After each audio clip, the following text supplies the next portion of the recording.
আসসালামু আলাইকুম। নতুন আরেকটা ভিডিও নিয়ে আসলাম আপনাদেরকে নতুন একটা ডিজাইন দেখানোর জন্য, যেমন ওয়েলকাম E4.2-তে।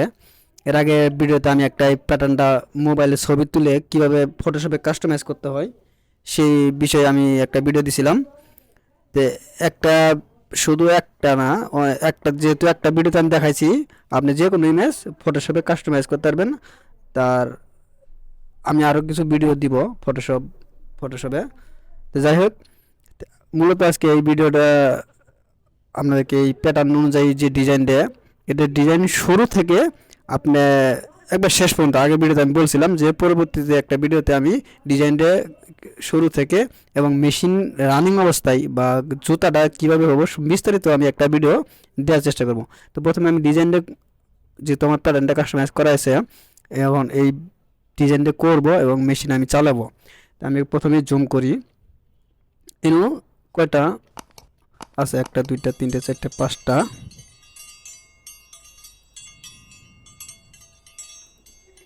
একটা, দুইটা, তিনটে, চারটে, পাঁচটা, ছয়টা। তো আমি একটু জুম করি। যে কোনো আমি একটা আগে কাজ করব। সাপোজ এখান থেকে আমি শুরু করব।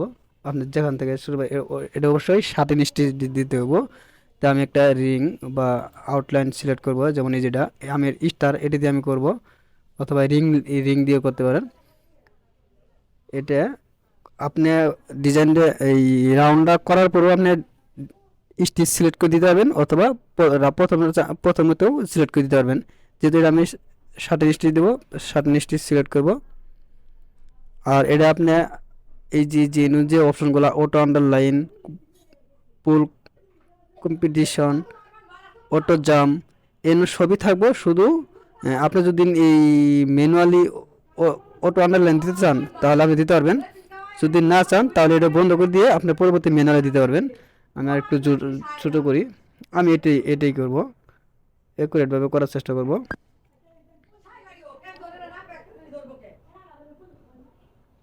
আমি এতটুক, আমি পরবর্তী ছোটো বড় করতে পারবো। একটা ইন্টার প্রেস করব এবং ওকে, এখানে একটা ইন্টার প্রেস করব। এটা এই ডিজাইনটা আমার আছে কত মিলি? 8.87। আমি এটা 9 cm রাখবো। এই যে আগে ভিডিওতে আমি ফটোশপে দেখেছিলাম, এই যে তালা সিস্টেমটা আছে, যে লক সিস্টেম, এটা যদি আনচেক থাকে বা এটা যদি তালাটা ওপেন থাকে তাহলে একটাতে দিলে একটাই কাজ করবে, দ্বিতীয়টা কাজ করবে না। আর যদি এটা লক থাকে তাহলে একটা উপরে হাইট দিলে পরে উইথ নিয়ে দেবে, আর উইথ দিলে পরে হাইট নিয়ে নেবে। যেমন আমি যদি 9 মিলি দিই, এটা সিলেক্ট করে 9.0.1 বা 2 দিয়ে রাখলাম, নিচে কিন্তু 9 নিয়ে নিছে। আমি এই পর্যন্ত দিয়ে ইন্টারপ্রেস করলাম, আমার কিন্তু ডিজাইনটা 9 হয়ে গেছে। এখন এটা আপনি চাইলে একটু অটো আন্ডারলাইন দিবেন। এটা মাউসের রাইট সাইড ক্লিক করলে আমি প্রথমে আমি জিগজাগ দিয়ে দিব। তার পরবর্তীতে আমি সম্পূর্ণ ডিজাইনটা হবে। আমি যদি আপনাদেরকে একটা, যেহেতু আমার একটা, যে কোনো একটা অবজেক্ট আগে প্রপারলি করার চেষ্টা করবেন, যেহেতু সবগুলো একই রকম, তাহলে তার মানে আমার একটা সুন্দরভাবে আগে ডিজাইনটা করতে হবে। তার পরবর্তীতে ওগুলো আমি দিয়ে দেবো। এটা একটু স্পেসিং দিয়ে আমি বাড়াই দিব। এটা স্পেসিং আমি 0.4 আছে, স্টিচ বাড়িয়ে দেবো। স্টিচ বাড়িয়ে দিতে হলে পরে আমার স্পেসিং কিন্তু কমাই দিতে হবে। 40 আছে, আমি একটু, হ্যাঁ, 31 রাখলাম। স্টিচ কিন্তু আমার এটা কিন্তু আগের চেয়ে অনেক বেড়ে গেছে। আমি আর একটু কমিয়ে দিই। ওকে, আমি এটা এইভাবে রাখলাম। একটু স্টিচটা মনে হয় বেশি হয়ে গেছে গা। আমি এই বন্ধ রাখলাম। এখন কয়টা আছে আমি যে প্রথমে আমি এটা একটু চালিয়ে দেখি। কিবোর্ড থেকে হোম পেজ করে আমি যদি মাউসের যে এরো বাটন আছে সেখান থেকে যদি এই ইমেজটা আমি হাইড করে রাখি আপাতত, দেখেন প্রথমে আমার কিন্তু জিগজাগ হইতেছে, তারপরে কিন্তু এই স্টিচটা। তো আমি এটা জিগজাগটা আর একটু করব, একটু ঘনত্ব করে দেব।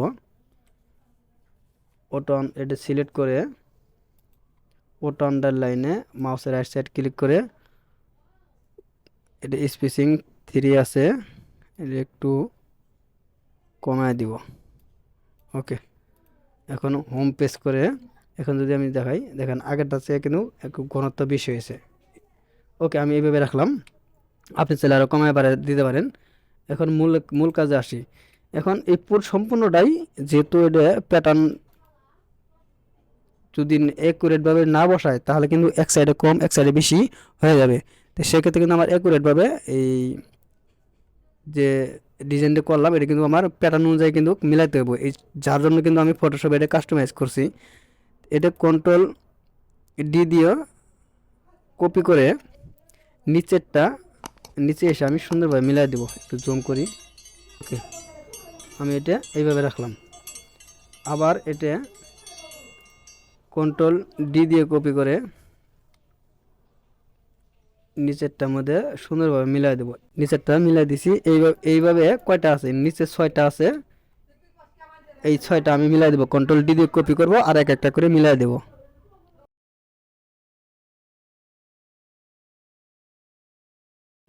ওকে, আমার কিন্তু এক সাইডে 6টা বসানো কমপ্লিট, 1টা 2টা 3টে 4টে 5টা 6টা বসা কমপ্লিট। এখন যদি আমি হোম পেজ করি, এটা আমি হাইড করে আমি একটু ম্যানুয়ালি চালিয়ে দেখি। প্রথম বইটা, তারপরে এটা।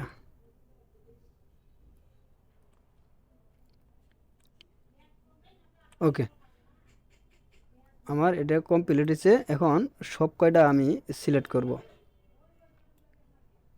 সব কয়টা সিলেক্ট করে একটা গ্রুপ করব। কন্ট্রোল জি দিয়ে গ্রুপ করলাম এবং কন্ট্রোল ডি দিয়ে ডুপ্লিকেট করলাম। ডুপ্লিকেট করে এই যে এডিট ট্রান্সফর্ম নিচে, আর এডিট ট্রান্সফর্ম মিরর বয়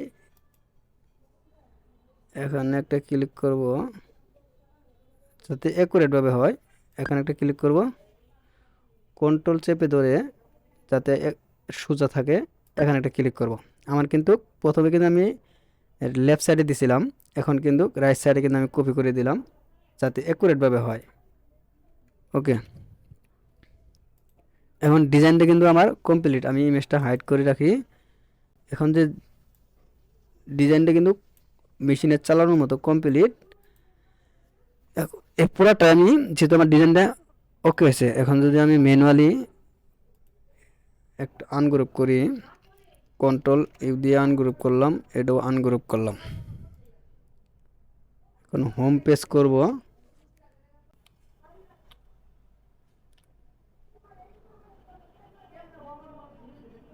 ওকে, ডিজাইনটা কিন্তু আমার এইভাবে কিন্তু সম্পূর্ণ ডিজাইন কমপ্লিট হবে একটার পর একটা। এখন এই ডিজাইনটা আমি মেশিনে চালাবো, তো তার আগে কি করতে হবে, এখন আমি দেবো মেজারমেন্টটা। এই যে প্যাটার্ন গলার সাইড দিয়ে যে প্যাটার্নটা মেজারমেন্টটা এই সাইড দিয়ে যাতে অ্যাকুরেটভাবে আমার কাটিং পার্টটা বসানো যায়। যারা এমব্রয়ডারি সেকশনে কাজ করেন তারা অবশ্যই জানেন যে মেজারমেন্ট অনুযায়ী কিন্তু কাটিং পার্ট বসানো হয় যে কোনো ডিজাইন মারার ক্ষেত্রে বা মেশিনে চালানোর জন্য। এখন এই কাটিং পার্ট বসানোর জন্য যে মেজারমেন্ট আমি দেবো, এটা রান স্টিচ দিতে পারি আমি, অথবা ট্রিপল রান দিতে পারি। তো আমি ট্রিপল রান স্টিচ দিয়ে এটা জুম করতে হবো, যেহেতু অ্যাকুরেটভাবে ফেব্রিকটা বসতে হবো কাটিং পার্টটা। আমি একটু আরেকটু জুম করি। এই যে রাউন্ড দেখতে পাচ্ছেন, একবারে সেমভাবে এখান থেকে শুরু করে এখানে, যাতে কাটিং পার্টটা বসানোর সময় কোনো সমস্যা না হয়, যার জন্য কিন্তু মূলত এটা আপনার একুরেটভাবে মেজারমেন্টটা দিতে হবে। আমি একটা সাইজের মেজারমেন্ট দেখাইতেছি।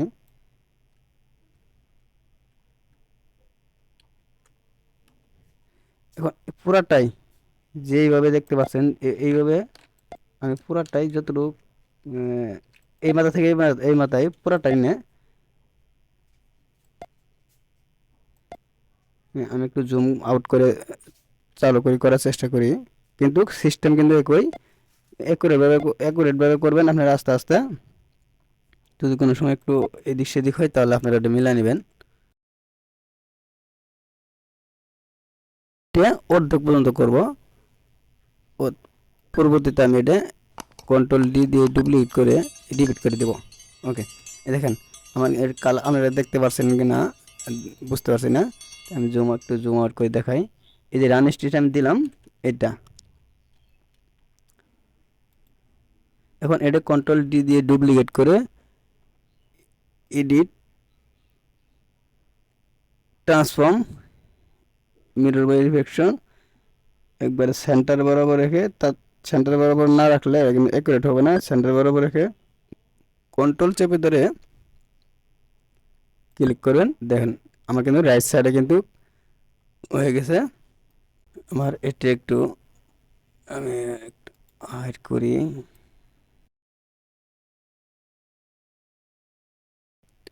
ওকে, আমার মেজারমেন্ট দেওয়া কমপ্লিট হয়েছে। এখন যদি আমি আপনাদেরকে মেশিনে এই ডিজাইনটা চালিয়ে দেখাই তাহলে কেমন হবে, বা এটা আমি যেহেতু ডুপ্লিকেট করছি এই দুইটা মিলে আমি জয়েন করে দিব।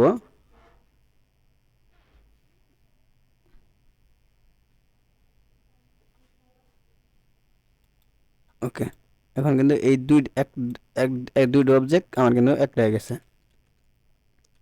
এখন এই ডিজাইনটা এই মেজারমেন্ট সহকারে, মানে এটা সাইজ বাই সাইজ মেজারমেন্ট দিতে হবে। আমি একটা সাইজের মেজারমেন্ট দিয়ে দেখাইলাম। এখন কিন্তু আমার অ্যাকুরেটভাবে ডিজাইনটা কিন্তু কমপ্লিট হবে। যখন আমি মেশিনে চালাবো বা ফেব্রিক্সটা আমি বসাবো তখন আমি এটা সম্পূর্ণ ভিডিও আপনাদেরকে একটু দেখাবো যে কীভাবে বা কাটিং প্যাডটা বসাতেছি অ্যাকুরেটভাবে, এবং পুরোটা ডিজাইন কীভাবে হবে আমি এই ভিডিওর সাথে অ্যাড করে দেব। এখন স্টার্ট পয়েন্টে কিন্তু আমার এক সাইড আছে, রাইট সাইড আছে। আপনি চাইলে রাইট সাইডে রাখতে পারেন, লেফট সাইডে রাখতে পারেন, বা নিচেও রাখতে পারেন, উপরে রাখতে পারেন, যে কোনো জায়গায় রাখতে পারবেন। তবে লোকাল ডিজাইনের ক্ষেত্রে রাইট সাইডে যে কোনো এক কর্নারে রাখবেন। আমি আপনাদের দেখাই, এই এরেঞ্জ এই ডিজাইনে অটো স্টার্ট অ্যান্ড ইন এনে ক্লিক করবেন। ক্লিক করার পরে দেখবেন যে এই যে কোনায় এই যে কয়টা আছে, একটা দুটো তিনটে নয়টা আছে। এই জায়গায় দিলে নিচে এবং রাইট সাইডে হবে, এখানে দিলে নিচে লেফট সাইডে হবে, এখানে দিলে নিচে মিডল বরাবর হবে, এখানে দিলে উপরে মিডল বরাবর, এখানে দিলে উপরে লেফট সাইড, এখানে দিলে উপরে রাইট সাইড, আবার এখানে দিলে মিডল বরাবর এবং রাইট সাইডে, আর এখানে দিলে একবারে সেন্টার বরাবর চারো সাইড মিডল, আর এখানে দিলে মিডলে কিন্তু লেফট সাইডে। আমি যেহেতু এটা এক্সপোর্টের কাজ সেক্ষেত্রে আমি মিডলও দিতে পারি অথবা নিচেও দিতে পারি। আমি মিডল বরাবর রেখে ওকে ক্লিক করলাম। এখন এটা আমার মেশিনে চালানোর জন্য তাহলে কি ফরম্যাটে সেভ করতে হবে, চায়না মেশিনে ডিএসটি ফরম্যাট ছাড়া কিন্তু এটা মেশিনে ওপেন হবে না। এক ভাই কমেন্টে বলছে যে ভাই ডিজাইনটা আমার ডিজাইন করা হয়েছে কিন্তু মেশিনে ওপেন হয় না। প্রথমত আমারও হয়েছিল, সেক্ষেত্রে ফাইল এক্সপোর্ট মেশিন ফাইল এনে ক্লিক করবেন। ক্লিক করার পরে মেশিনে এই যে তাজিমা ডিএসটি ফরম্যাট যদি না থাকে তাহলে এই যে কর্নার চিহ্ন এনে ক্লিক করবেন। ক্লিক করার পর এনে কিন্তু অনেকগুলো ফাইল ফরম্যাট আসবে, এখান থেকে তাজিমা ডিএসটি খুঁজবেন। এই যে উপরে আছে তাজিমা ডিএসটি, যদি না থাকে নিচে উপরে একটু স্ক্রল করে খুঁজবেন। খোঁজার পর দেখবেন যে তাজিমা ডিএসটি এনে সিলেক্ট করে দিয়ে ইমেজটা বা ডিজাইনটা আপনি সেভ করবেন। আমি এটা ডেস্কটপে আবার সেভ করে রাখি, ডেস্কটপে সেভ করে রাখলাম। এখন এই ইমেজটা আমি মেশিনে চালিয়ে আপনাদের সম্পূর্ণ ডিজাইনটা আপনাদেরকে দেখাবো। তো আশা করি ভিডিওটি অনেক ভালো লাগছে, অনেক কিছু শিখতে পারছেন। আর এই ডিজাইনটা আমি প্রথমে মেশিনে চালাবো, পরে ভিডিও করে মোবাইলে ওই ভিডিওটা এডিটের সাথে অ্যাডজাস্ট করব। নতুন কিছু অবশ্যই শিখতে পারছেন। আর এরকম আরও নতুন নতুন ভিডিও পেতে অবশ্যই চ্যানেলটিকে সাবস্ক্রাইব করে পাশে থাকবেন। যারা পেজ থেকে দেখবেন পেজটা ফলো করে রাখবেন, আগামী তার নতুন নতুন ভিডিও আসবে। আর কোন ধরনের ভিডিও চান অবশ্যই কমেন্টে বলবেন। যদি ভিডিওটি ভালো লাগে লাইক করবেন, একটু কমেন্ট করবেন, আর যাতে আমাদের মতো অনেকে শিখতে পারে ভিডিও শেয়ার করে দিবেন। এনো এক একটা সাইজের জন্য এক একটা মেজারমেন্ট, তিনটে সাইজের জন্য তিনটে প্যাটার্ন আছে, ওই হিসাব করে মেজারমেন্ট। যেহেতু এটা 41 সাইজ সেক্ষেত্রে 41 সাইজের আমি মেজারমেন্ট দিছি রেড কালারটা। রেড কালার সুন্দরভাবে যে প্যাটার্ন এইভাবে কাটিং আছে জুতার এই কাটিং অনুযায়ী কিন্তু আমার মেজারমেন্টটা দেওয়া। সেক্ষেত্রে আমার মেজারমেন্টটা মিলানোর জন্য যে জগটা করা হয়েছে সেই জগ বরাবর কিন্তু সুন্দরভাবে মিলা দেবো। যেটা 41 সাইজ, এখানে আমার তিনটা সাইজ আছে, একটা আছে পিঙ্ক কালার, একটা আছে রেড কালার, একটা আছে গ্রিন সবুজ কালার। তার তিনটা সাইজের জন্য তিনটা 42, 41, 40। যেহেতু আমার 41 সাইজের মাল এটা, আমি রেড কালার মিলে দিলাম। এখন আমি স্টার্ট দিব, ডিজাইনটা করব।